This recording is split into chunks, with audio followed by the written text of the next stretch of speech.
Eu já vi muita gente contestando, dizendo que o ensino inovador e a BNCC não combinam. Será mesmo que a BNCC e o ensino inovador não combinam? Porque eu já vi alguns professores falarem disso, sabe? Que a BNCC é um monte de normas e você tem um monte de conteúdo que você tem que seguir e o conteúdo ele é mais importante, no final das contas você não vai ter tempo de fazer uma aula diferenciada. Quem pensa assim já demonstra que nem se deu o trabalho de ler a BNCC. Tá? Então, de cara, eu já vou começar aqui com os dois pés no peito.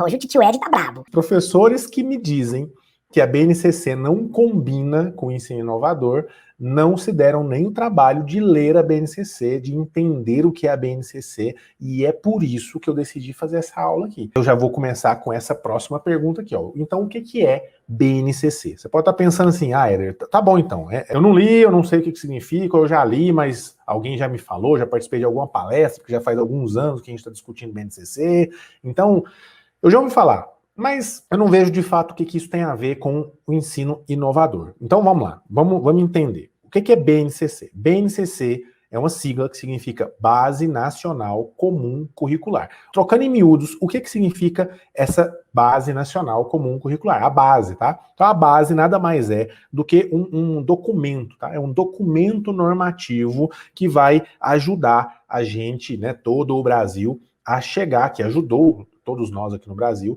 a chegar num consenso de como os nossos alunos aprendem e como que a gente pode ensiná-los melhor.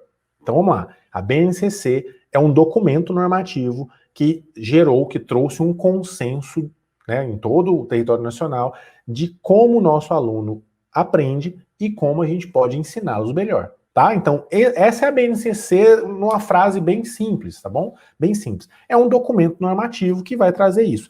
Mas de que forma? Então, vamos lá. Olha o passo a passo como é que foi a linha histórica, tá bom? Então, criou-se a BNCC, que é esse consenso, tá bom? E a partir daí a gente teve que aprofundar. Então ali foram definidos conhecimentos essenciais.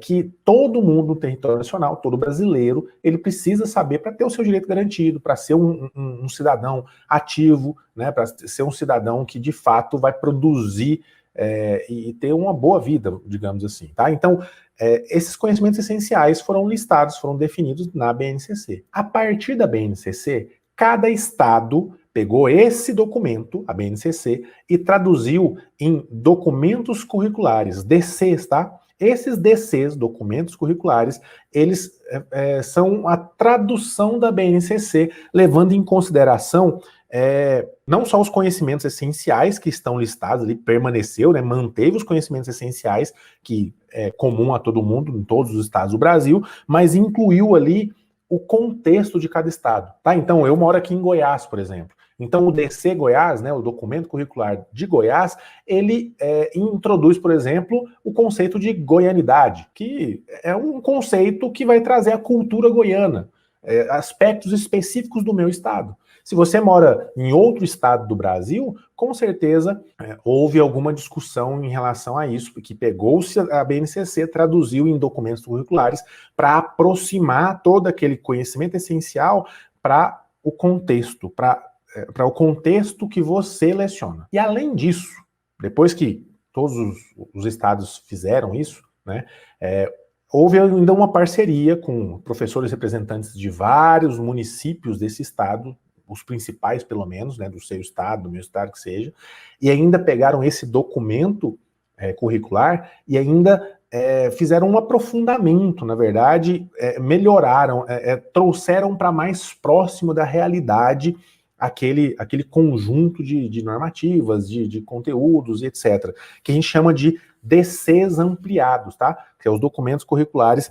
ampliados. Então, nesse caso dos documentos curriculares ampliados, o foco já é no como ensinar, o que ensinar e em que ordem, em que sequência ensinar, tá? Então, no caso dos DCs ampliados, olha só, a gente começou no BNCC, os conhecimentos essenciais. Depois vem para os DCs, já colocando um pouco de contexto. E agora, trouxe os DCs ampliados para poder mostrar o passo a passo de como isso vai ser de fato aplicado, entende? Então ali já foi trabalhado nos DCs ampliados o como, o que, a sequência que vai ser feita. E aí tem os DCs ampliados, e aí quando chega nas escolas, as escolas ainda têm uma discussão para produzir, né, o seu projeto pedagógico, e a partir da metodologia adotada naquela instituição, naquela rede institucional, naquela rede de ensino, algumas características inerentes.